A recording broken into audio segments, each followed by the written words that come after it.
जब अर्जुन मछली की आंख में तीर मारना था तो उसने आपसे कहा, उसने कहा कि आंख में तीर मारने के बाद मैं क्या करूंगा? कहा था क्या? नहीं कहा था ना। उस कहानी का मतलब है, वो गीता में भी है, तुम काम करो,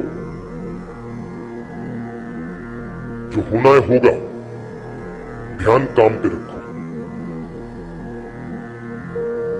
तो वही थिंकिंग है यात्रा की।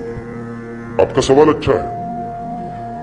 यात्रा के बाद एक और काम होगा, उसके बाद शायद एक और काम होगा, फिर आपको जवाब मिल जाए।